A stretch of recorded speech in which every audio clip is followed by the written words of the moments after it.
You're gonna have to hit the microphone, though. Thank you very much, Mr. Chairman, and thank you, Ranking Member Waters and members of the committee. I'm pleased today to present the Federal Reserve's semi-annual monetary policy report to the Congress. While many factors shape the economic outlook, some of the headwinds the U.S. economy faced in previous years have turned into tailwinds. Jay Powell, the Federal Reserve's new chairman, gave a markedly upbeat assessment of the U.S. growth outlook when he gave his first testimony to Congress today in the House Financial Services Committee. He pointed out that growth had been running around 3% in the second half of last year. He said there were signs of improving business investment. He held forth the possibility of higher productivity. He said expected wage growth to start coming through a little higher this year. And significantly, he suggested his confidence about inflation had grown as well. After substantially easing during 2017, financial conditions in the United States have reversed some of that easing over the past month. At this point, we do not see these developments as weighing heavily on the outlook for economic activity, the labor market, or inflation.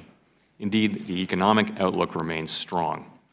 Well, Wall Street really seized upon this bullish outlook from Jay Powell, and in particular started to talk about the possibility that we could see 4 increases in interest rates in 2018 rather than the 3 that the Fed forecast back in December. The catalyst for Wall Street traders talking about this, and analysts indeed as well, was a sequence during the Q&A with Chairman Powell when he drew a contrast between the economic situation back in December when the last forecasting round happened and the Fed forecast a median 3 rate hikes during 2018 and the forthcoming one in March. He didn't give an explicit signal about how many rate hikes would be predicted by the Fed in March, but he did say pointedly that his assessment of the growth situation was stronger now than back in December.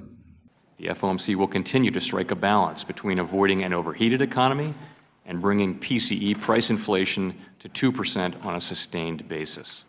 The Fed's next move is likely to come in March in its forthcoming meeting. The action there will not only be on the forecast, but there's likely to be a quarter-point increase in interest rates at that meeting. And again, the real question is, what follows that? Do we see 3 rate hikes throughout the course of 2018, or could the Fed move to 4 rate hikes? And also, what does the Fed say about the longer term prospects for interest rates? Is there any sign that its notion of where the terminal rate, the final leveling off of interest rates will reach? Is there any sign that the Fed is becoming a little bit more optimistic about how high interest rates will go in the current rate hiking cycle?